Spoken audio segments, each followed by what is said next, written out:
Well, you know, the thing about the coming of Jesus and the tribulation and all these events is they're imminent. Yeah. And the theological teaching of imminency is that it could happen at any moment. We need to be ready and always ready. Sure. But it could be 100 years from now. Yeah. So, but never before have so many things seemed to be lined up. You know, we have a one world. Yeah. Now, I mean, we have communication, as Daniel prophesied in Daniel 12. We have the financial interaction. Right. I mean, technology increasing just incredibly. Yes, everything is, as prophecy predicted, falling into place. That these things, as you say, could happen overnight. Sure. You talk about the Jewishness of Christianity, so kind of marrying the two, right? Or maybe I didn't say that right, but no, I think you said it very right. Yeah. So can you talk about that? Yeah. Jewishness. I mean, I know you've already kind of talked a little bit about it, and I do want to also point out that Roy Schwarcz has written a book called Where Jesus Walked, and I know that we had a shot of the book up a little bit earlier, but you had indicated this is a book about Jesus throughout the whole Bible. You know, that the Old Testament being the foreshadow of the New. So just wanted to share that with you. But yeah, talk about the Jewishness of Christianity. I like that I think term. that's one of the things that has been robbed of the church. Is most Christians see their faith as being really begun in Matthew and working forward, and it's almost as if their faith is built on a slab rather than a foundation. And so when we don't understand the Jewish holy days, and when we don't understand the law, really, and I'm not saying we should come under the law, not at all, but we need to understand what the law speaks of and what it points to, and we need to understand the feasts of Israel, because they're not the feasts of Israel, they're the feasts of the Lord, and they're his appointed times, as it says in Leviticus 23. And all of those feasts foreshadow some incredible truths. I mean, if you know the book of Hebrews, you know how much of the Lord's word in the New Covenant is rooted in the Old. Revelation. You can't study Revelation without knowing the Old Testament. You can't really understand much of Matthew without knowing the Old Testament, much of Luke without knowing the Old Testament. And so that's a missing element within the warp and woof of the church that Jewish believers bring to the body of Messiah. And it's my prayer that more of us will come, as Christians share the gospel with Jewish people, as we come to faith, God will bring and disciple us as Jews, and that's what we do at Chosen People Ministries. We have a seminary that are training Jewish men in New York City, right in the heart of Brooklyn, the second promised land. Talk about that ministry a little bit. Well, it's one of the largest Jewish ministries in the world. We have missionaries serving in Australia, of course in Israel, in Tel Aviv, in Jerusalem, in Sderot, and throughout the land of Israel, in London, in Paris, in Brussels, in Germany, where a lot of Jews are, especially Russian Jews, are returning. There are many German Jews now that are returning back to the land.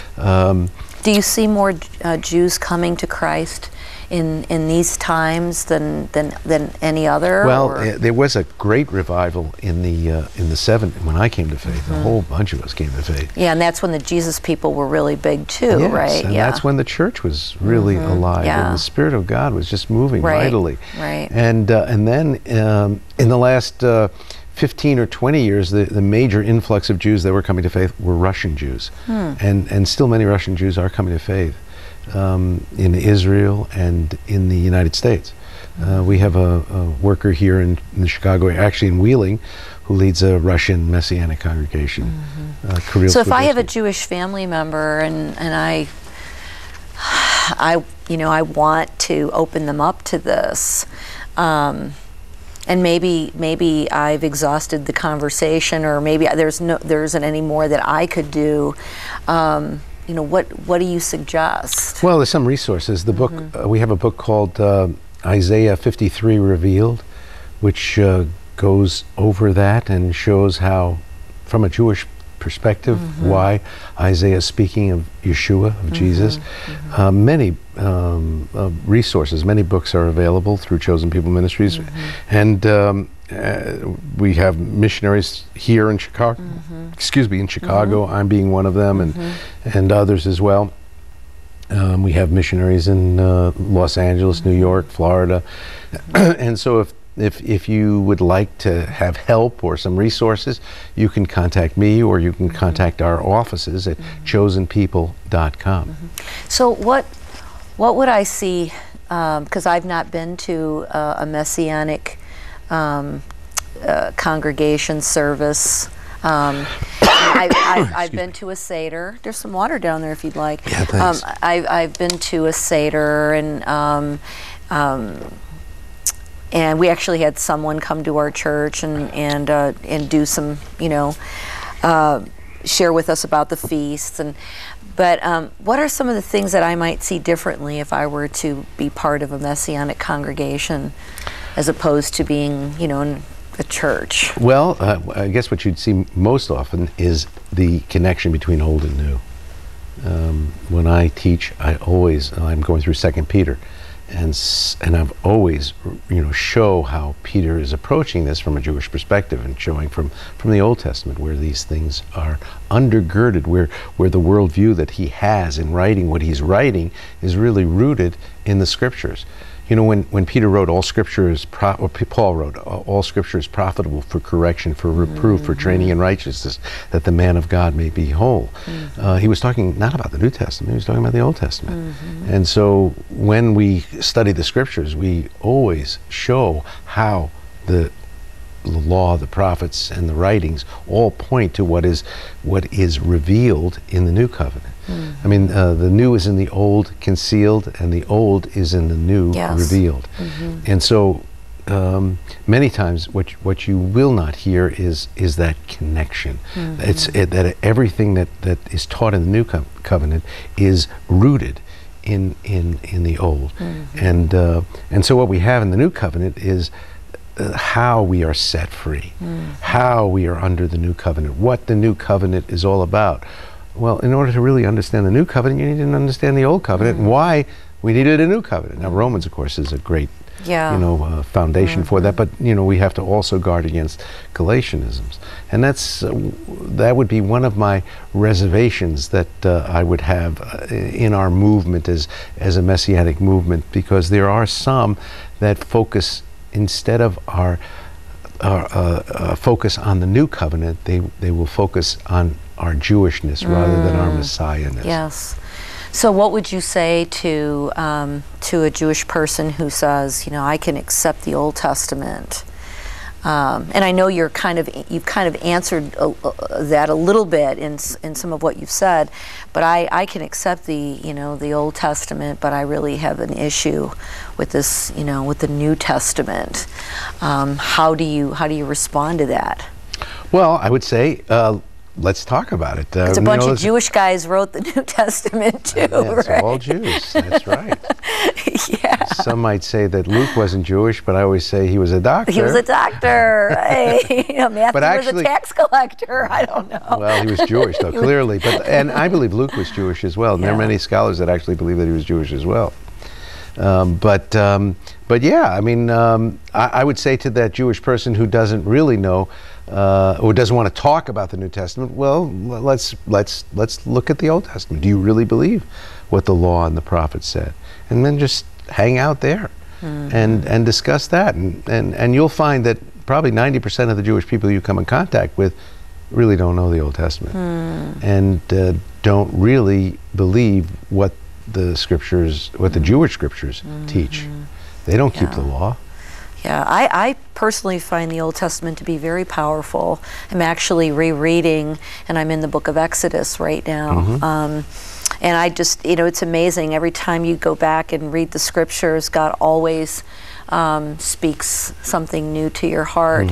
And just looking at the Exodus and looking at how here were these plagues, and there was all this suffering that the Egyptians were experiencing. Of course, that was after all the suffering that the Jews had experienced, that Israel had experienced. But there was this one passage that said, that God differentiates between Israel and Egypt. He distinguishes between Israel and Egypt. And yeah, so it was very clear that during that time he was doing that, but it somehow felt like it was applicable for today. And that when very much so, and that in thinking about Israel, I wasn't just thinking about the land of Israel, but I was thinking about all believers, and thinking that God does distinguish between Israel and Egypt. And for the same reason, not because Jews are better than the Egyptians. No, of course not.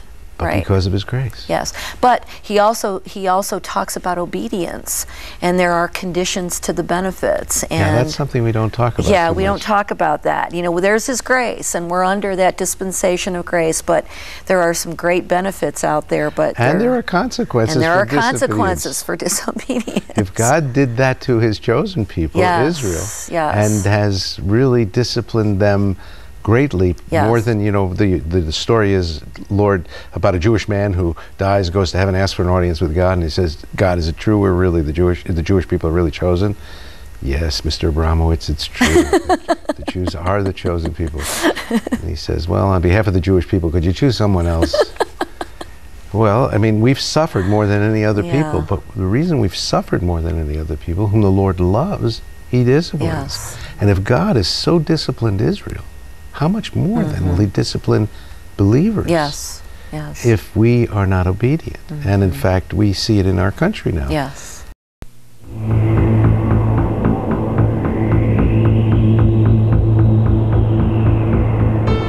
This is more than landscape.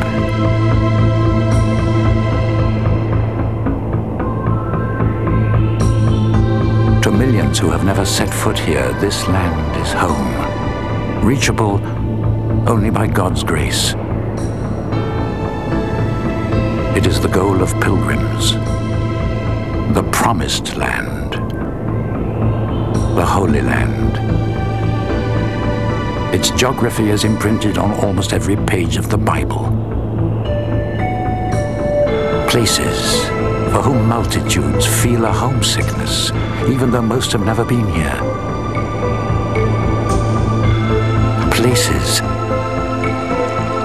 Places dwelt on in sermons and remembered in prayers.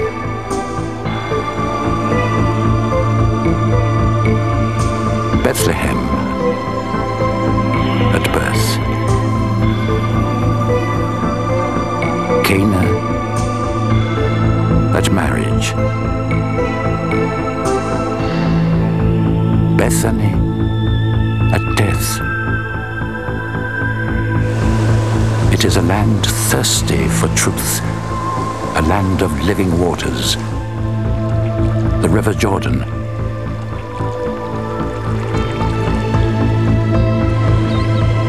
the Sea of Galilee,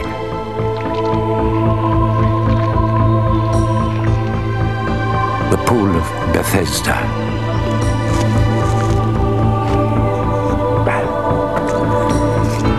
it is miracles recalled. Capernaum,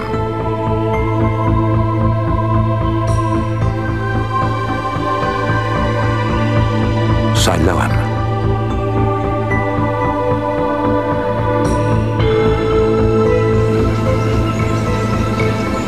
it is Mount Tabor and a vision of glory.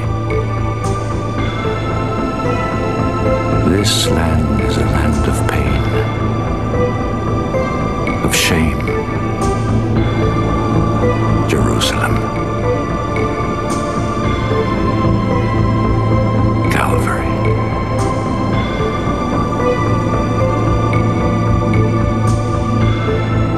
And of triumph over death.